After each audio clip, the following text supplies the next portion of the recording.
मैं समझ गया, there is no droppage of Urdu. अब अल्लाह बचाए इन लोगों से ना जिनको सच और झूठ में जो है फर्क नजर नहीं आता। बदकिस्मती से ये जमात और इस जमात की क़यादत इनको झूठ के अलावा कुछ नजर नहीं आता। हमने उनसे कहा ना, खुदारा हमें वो ऑर्डर दिखाइए जिसके तहत हमने उर्दू को ड्रॉप किया हो। आपने सिर्फ वो ऑर्डर दिखाया जिसमें हमने पब्लिक कमेंट्स मांगे। पब्लिक कमेंट्स और ड्रॉपेज में आपको फर्क नजर नहीं आता। वो छोटी लड़की है लेकिन पढ़ी लिखी है। अब क्या मुझे और ज्यादा उनको पढ़ाना पड़ेगा, ट्यूशन देना पड़ेगा? There is a difference between asking for public comments and dropping a subject. Droppage की फाइल आज भी मेरे टेबल पे है, मैंने उसको मंजूरी नहीं दी है। मैं फाइल का नंबर दे सकता हूं जिस फाइल के तहत ये प्रपोज किया गया है, मैं उससे इनकार नहीं करता हूं। डिपार्टमेंट की तरफ से प्रपोजल आया है, उस प्रपोजल को मैंने मंजूरी नहीं दी है, ना देने का कोई इरादा है। लेकिन पब्लिक कमेंट्स मांगना ये हमारी जिम्मेदारी बनती है। We are an elected government, we have to take feedback from the people. हमने पब्लिक कमेंट्स के लिए ऑर्डर जारी किया। उस ऑर्डर के बुनियाद पे जिन लोगों के पास और कुछ बेचने के लिए है, लोगों में नहीं, वो झूठ की बुनियाद पे अपनी सियासत जो है आगे चला रहे हैं। मैं आज भी उनको चैलेंज करता हूँ, ड्रॉपेज का ऑर्डर पेश करें। अगर हिम्मत है पेश करिए, मैं भी देखूं। पीडीपी ने राज्यसभा में बीजेपी को सपोर्ट किया। इलेक्शन हो गए ना सर, अब आप देखिए क्या क्या हाइक नहीं हो। गैस के सिलेंडर भी हाइक हो गए, कमर्शियल 900 रुपए कुछ कमर्शियल सिलेंडर पे कीमत चढ़ गई है।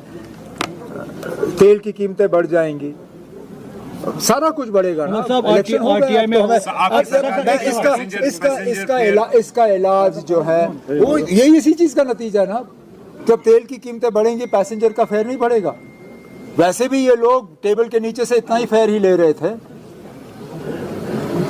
लोग दे रहे थे। हमारी मजबूरी बनी कि कीमतें बढ़ गई हैं, हमें वो पैसेंजर फेयर बढ़ाने पड़े। लेकिन मैं बार बार ये कहता हूँ ना, इलाज इसी चीज में है कि ये जंग खत्म हो जाए। ये जंग शुरू होनी नहीं चाहिए थी। इस जंग की कोई बुनियाद नहीं है, कोई वजह नहीं है। अब जितनी जल्दी अमेरिका को अकल आए, इजराइल को तो अकल आनी नहीं है, उनमें शायद अकल है ही नहीं। चलिए इजराइल को छोड़ दीजिए, अमेरिका को कम से कम अकल आए, वो जंग रोके और ये तेल की कीमतें कम हो जाएं, हमें भी थोड़ा सा एक आराम मिलेगा। लास्ट वन, आरटीआई में साबित हुआ है कि पीडीपी ने बीजेपी को राज्यसभा में जिताया है। कभी तो उर्दू कर रहे हैं। ये वही ना जादूगर का वो करिश्मा कि आप एक हाथ से कुछ और दिखाओ, दूसरे हाथ से कुछ करो। क्योंकि उन्होंने बीजेपी की मदद की राज्यसभा के इलेक्शन में और वो चाहते नहीं है कि लोग इसके तरफ तवज्जो दें, तो उर्दू की बात कर रहे हैं। हालांकि उर्दू के मामले में जैसे मैंने कहा झूठ के अलावा और कुछ नहीं है। लेकिन पीडीपी अब वो कभी अपनी हरकतों से बाज नहीं आएंगे। आज जो भी हम भुगत रहे हैं वो इस चीज का नतीजा है कि उन्होंने बीजेपी को यहाँ लाके सेटल किया। आज भी वो अंदरूनी तौर उनकी मदद कर रहे हैं। सर लास्ट क्वेश्चन, आपने प्रीवियसली ईवीएम पर अपना आर्ग्यूमेंट जो रखा था कि ईवीएम की चोरी इस तरह की चीजों पे आप विश्वास नहीं करते। तो ये last night there was a high drama outside strong room in Bengal, Mamata Banerjee was there. So आप इस चीज को, इस पे क्या कमेंट करेंगे? जिस तरह की मैंने हमेशा ये कहा है कि ईवीएम्स जो है प्री पोल रिगिंग पे मैं नहीं मानता हूँ। पोस्ट पोल ईवीएम की रखवाली करना वो हमारी जिम्मेदारी बनती है। हम यही करते थे जब बैलेट बॉक्स होते थे, हम स्ट्रांग रूम के बाहर अपने लोग रखते थे। ममता बनर्जी ने भी वही, उनका हक था, उन्होंने रखा। ईवीएम और जो ये लोग कर रहे हैं एसआईआर के जरिए, दोनों में फर्क है। आज चोरी ईवीएम के जरिए नहीं हो रही है, आज चोरी बदकिस्मती से इलेक्शन कमीशन के जरिए एसआईआर से की जा रही है। और ये इसलिए ये वेस्ट बंगाल का इलेक्शन जो है इतना बड़ा एक सबके लिए चैलेंज है, क्योंकि खुदा ना खास्ता अगर ये एसआईआर वाला सही, मतलब इनके नतीजे सही निकले तो ये हम सब के लिए बहुत खतरनाक साबित होगा। इन्होंने वोटर लिस्ट से वोटरों को हटा के जो वहाँ इलेक्शन को रिग करने की कोशिश की, इस चीज से हमें बचना होगा। ईवीएम्स तो है, वो तो मुझे नहीं लगता उसके साथ कुछ हो सकता है। स्टेट्स डिपार्टमेंट की बिल्डिंग्स को इनॉग्रेट किया जो कि गवर्नमेंट एम्प्लॉइज के लिए है, बट सवाल ये भी है कि अनएम्प्लॉयड यूथ के लिए आपकी सरकार क्या कर रही है? आपने दो अलग अलग चीज़ों को कैसे जोड़ा ना आप? पहली बात ये,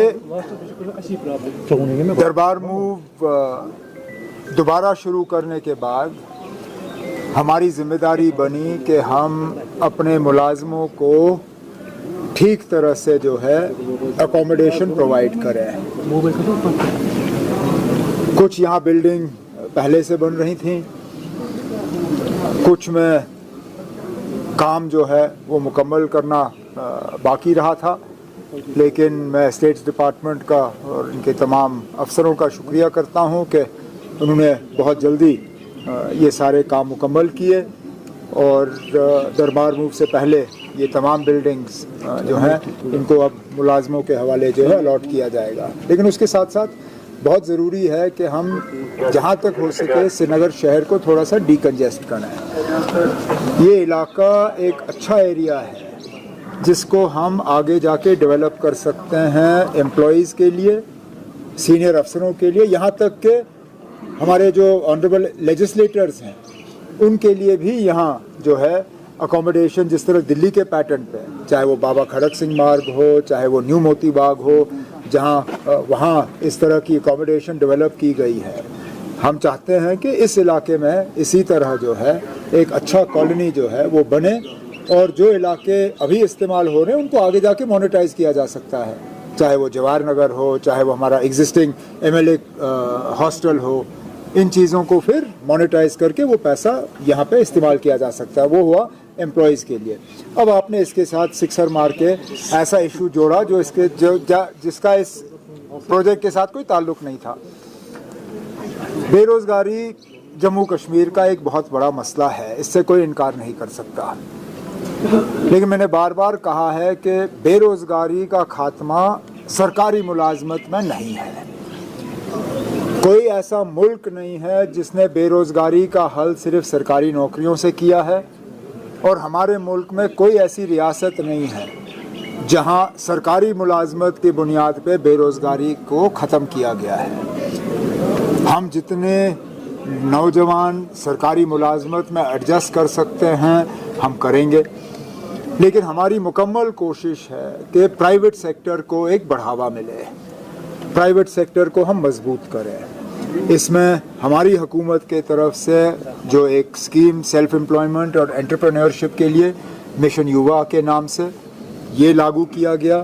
फ़िलहाल अभी तक जहाँ तक मेरी जानकारी है लगभग 1000 करोड़ रुपए जो हैं वो सॉफ्ट लोन्स के तहत और ग्रांट्स के तहत नौजवानों को दिए गए हैं अपने यूनिट्स कायम करने के लिए। इसी तरह एग्रीकल्चर के लिए, हॉर्टिकल्चर के लिए HADP के तहत हमारी कोशिश है कि उनको भी एक बढ़ावा मिले। मौसम के वजह से नुकसान से बचने के लिए वेदर बेस्ड क्रॉप इंश्योरेंस जहां एग्रीकल्चर को मिलता था, हॉर्टिकल्चर को नहीं मिलता था, इस बजट में हमने हॉर्टिकल्चर को भी इसमें शामिल किया है ताकि खुदा ना खास्ता कहीं मौसम के वजह से नुकसान हो तो उनको उस नुकसान का जो है वो नुकसान उनको खुद बर्दाश्त करने की ज़रूरत ना पड़े। और इसके साथ साथ कनेक्टिविटी, कल ही जम्मू में वंदे भारत ट्रेन को जो है 8 बोगी से हमने 20 बोगी उसकी इनॉग्रेशन की गई। उसी फंक्शन में मैंने रेल मिनिस्टर साहब से गुजारिश की, हालांकि महकमा उनका नहीं है लेकिन उनका अच्छा खासा असर रसूख दिल्ली में चलता है, उनसे मैंने गुजारिश की कि वो हमारी मदद करें, यहाँ एक ड्राई पोर्ट बने ताकि जो सामान एक्सपोर्ट होना है, ये आइडिया मेरा नहीं है, पिछले दिनों यहाँ बिजबिहारा में जो प्रोग्राम था वहाँ पे एक हमारी एक नौजवान लड़की जिसने मिशन युवा का फ़ायदा लेके अपना एक यूनिट तैयार किया था, वो कह रही थी कि एक ड्राई पोर्ट यहाँ बने तो उनको एक्सपोर्ट में और ज़्यादा सहूलियत मिलेगी। तो हम ये मामला जो है मरकज़ी हुकूमत के साथ टेकअप कर रहे हैं ताकि अगर वो ड्राई पोर्ट हमें मिले तो ज़रूर उससे ट्रेड को फ़ायदा होगा। और आखिरी में टूरिज़म एक बहुत बड़ा ऐसा शोबा है जिससे कि हर एरिया में एम्प्लॉयमेंट जनरेट की जा सकती है, चाहे वो कम पढ़े लिखे हों, ज़्यादा पढ़े लिखे हों, पैसे वाले हों, कम पैसे वाले हों, कहीं ना कहीं उनको टूरिज़म के ज़रिए एक मौका मिल जाता है। हमारी मुकम्मल कोशिश है कि टूरिज़म को एक बढ़ावा मिले और अब देखते हैं क्या होता है। उमर साहब, हालांकि आप एग्जिट पोल को नहीं मानते, तो कैसे देखते हैं सर एग्जिट पोल को? मतलब आपने जब मेरे सवाल का जवाब खुद ही दे दिया, फिर भी सर, अब मुझे ये बताएं ना, अभी तक कौन सा एग्जिट पोल सही निकला है? 5 साल पहले भी जब वेस्ट बंगाल में इलेक्शन हुए थे, सारे एग्जिट पोल्स ने हुकूमत बीजेपी के हवाले की थी। क्या नतीजा निकला? तो अब हमें ज्यादा इंतजार करने की जरूरत नहीं है ना। मंडे को जिस दिन हम सलामी ले रहे होंगे सेक्रेटेरिएट में, उसी के साथ साथ नतीजे भी निकल रहे होंगे। और जहाँ तक मैं समझता हूँ, ये एग्जिट पोल जो हैं ये सब एक बार फिर गलत साबित होंगे। एक ने तो अपना एग्जिट पोल छापने से इनकार किया क्योंकि शायद उनको नतीजे एग्जिट पोल के अच्छे नहीं लगे, तो उसने एग्जिट पोल ही अपना बंद कर दिया। ये सिलसिला चलता है।